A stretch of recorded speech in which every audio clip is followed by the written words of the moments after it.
Hello student, welcome our channel personal tutor. आज हम इस वीडियो में डिस्कस करने वाले हैं संसाधन एवं विकास। ये टॉपिक है क्लास 10th का। तो चलिए जल्दी से पढ़ते हैं संसाधन और उसके विकास। हमारे पर्यावरण में उपलब्ध प्रत्येक वस्तु जो हमारी आवश्यकताओं को पूरा करने में प्रयुक्त की जाती है और जिसको बनाने के लिए प्रौद्योगिकी उपलब्ध है और जो आर्थिक रूप से संभव और सांस्कृतिक रूप से मान्य है, एक संसाधन है। हमारे पर्यावरण में उपलब्ध कुछ वस्तुएं, जैसे अब आगे देखेंगे। सबसे पहले संसाधन की परिभाषा देख लेते हैं।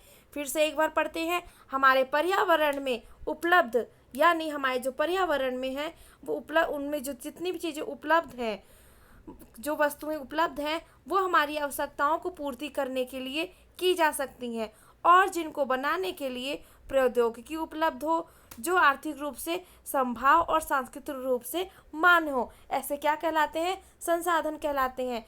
हमारे अब एक नीचे डायग्राम दिया हुआ है जिसमें लिखा है प्राकृतिक, प्रौद्योगिक और संस्थाओं। यानी जो मानव है वो प्राकृतिक में कौन सा आ रहा है? भौतिक पर्यावरण। प्रौद्योगिकी से चीज़ें बना रहा है और संस्थाएं यानी वहाँ पे उपभोग कर रहा है। आगे बढ़ते हैं। उपलब्ध वस्तुओं की रूपांतरण प्रक्रिया प्रकृति, प्रौद्योगिकी और संस्थाओं के परस्पर अंतर संबंध में निहित है। मानव प्रौद्योगिकी द्वारा प्रकृति के साथ क्रिया करते हैं और अपने आर्थिक विकास की गति को तेज करने के लिए संस्थाओं का निर्माण करते हैं। क्या आप भी बहुत से लोगों की तरह संसाधनों को प्राकृतिक उपहार समझते हैं? ऐसा नहीं है। संसाधन मानवीय क्रियाओं का परिणाम है। मानव स्वयं संसाधनों का महत्वपूर्ण हिस्सा है।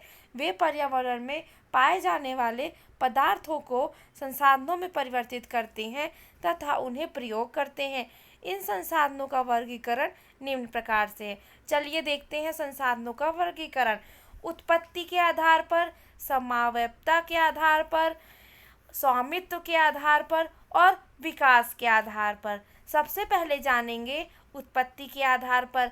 उत्पत्ति के आधार पर जैव और अजैव है। समाप्तता के आधार पर नवीकरणीय योग और अनवीकरणीय योग है। स्वामित्व के आधार पर व्यक्तिगत और सामुदायिक है। विकास स्तर के आधार पर संभावी, विकसित और संचित कोष है।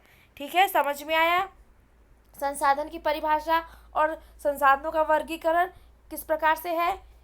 आगे बढ़ते हैं। अब जानते हैं संसाधन। संसाधन में प्राकृतिक में आता है और एक मानवीय में आता है। प्राकृतिक में कौन कौन से होते हैं? दो होते हैं, नवीकरणीय और अनवीकरणीय। मानवीय में संरचनाएं एवं संस्थाएं, मात्रा एवं गुणवत्ता।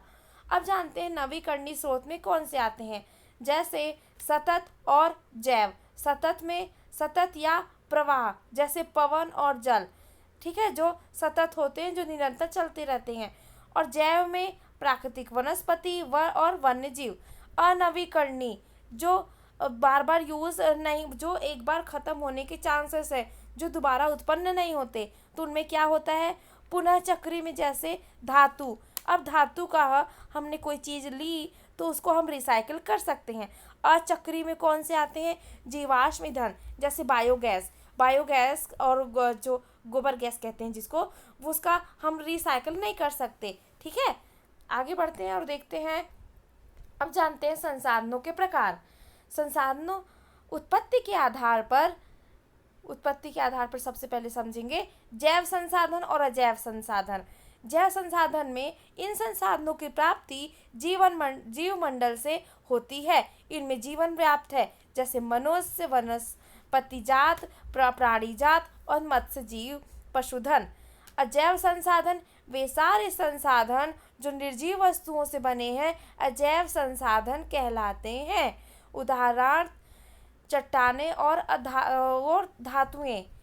जैव में कौन से आएंगे? जिनमें जीवन है। अजैव में जिनमें जीवन नहीं है, जो निर्जीव हैं। ठीक है। समाप्तता के आधार पर नवीकरणीय योग संसाधन वे संसाधन जिन्हें भौतिक, रासायनिक या यांत्रिक प्रक्रियाओं द्वारा नवीकरणीकृत या पुनः उत्पन्न किया जा सकता है, उन्हें नवीकरणीय योग अथवा पुनः पूर्ति योग संसाधन कहा जाता है। उदाहरण के लिए सौर तथा पवन ऊर्जा, जल, वन वन और वन्यजीव इन संसाधनों को हम सतत अथवा प्रवाह संसाधन में भी विभाजित किए हैं। तो चलिए समझते हैं कैसे। अनवीकरणीय योग संसाधन। अनवीकरणीय योग संसाधन में क्या है, इन संसाधनों का विकास एक लंबे भूवैज्ञानिक अंतराल में होता है। खनिज और जीवाश्म ईंधन इस प्रकार के संसाधनों का उदाहरण है। अनवीकरणीय यानी जो दोबारा से उत्पन्न नहीं हो सकता। तो इन संसाधनों का विकास लंबे भूवैज्ञानिक अंतराल में होता है। ये काफ़ी लंबे टाइम बाद रिसाइकल होते हैं। जैसे खनिज और जीवाश्म ईंधन जो हैं वो इन संसाधनों के उदाहरण हैं। इनके बनने में लाखों वर्ष लगते हैं। इसमें से कुछ संसाधन जैसे धातु हुए पुनः चक्रीय हैं और कुछ संसाधन जीवाश्म ईंधन जैसे अचक्रीय हैं, वह एक बार के प्रयोग के साथ ही खत्म हो जाती हैं। अब जानते हैं स्वामित्व के आधार पर व्यक्तिगत संसाधन निजी व्यक्तियों के स्वामित्व में भी होते हैं। बहुत से किसानों के पास सरकार द्वारा आवंटित भूमि होती है, जिसके बदले वे सरकार को लगान चुकाते हैं। गांव में बहुत से लोग भूमि के स्वामी भी होते हैं और बहुत से लोग भूमिहीन होते हैं। शहरों में लोग भूखंड, घरों व अन्य जायदाद के मालिक होते हैं। बाग, चारागाह, तालाब और कुओं का जल आदि संसाधनों के निजी स्वामित्व के कुछ उदाहरण हैं। ठीक है, निजी स्वामित्व के आधार पर व्यक्तिगत संसाधन समझ में आया कि जो जिसमें वो खुद के मालिक होते हैं, जिन संसाधनों पर, वो व्यक्तिगत संसाधन कहलाते हैं। जैसे किसी ने अपने घर में एक कुआं खोदा है तो वो उसका व्यक्तिगत संसाधन कहलाएगा। सामुदायिक स्वामित्व वाले संसाधन कौन से होते हैं? ये संसाधन समुदाय के सभी सदस्यों को उपलब्ध होते हैं। यानी सामुदायिक में जैसे पब्लिक हैंडपंप हो गया, तो ये संसाधन क्या है, जिसको सब यूज़ कर रहे हैं, तो ऐसे चीज़ें क्या कहलाएंगी? सामुदायिक स्वामित्व वाले संसाधन। गांव की सामी ताल भूमि, ठीक है, और नगरीय क्षेत्र में सार्वजनिक पार्क, पिकनिक स्थल, खेल के मैदान और वहाँ रहने वाले सभी के लोगों के लिए उपलब्ध हैं। जैसे जहाँ पर सभी लोग, जैसे खेल के मैदान में, पार्क में, यहाँ क्या कर रहे हैं, यहाँ किसी एक का नहीं होता है, ये यहाँ पर जितने लोग वहाँ रह रहे हैं उन सब का होता है। तो इसे कहते हैं सामुदायिक स्वामित्व वाले संसाधन।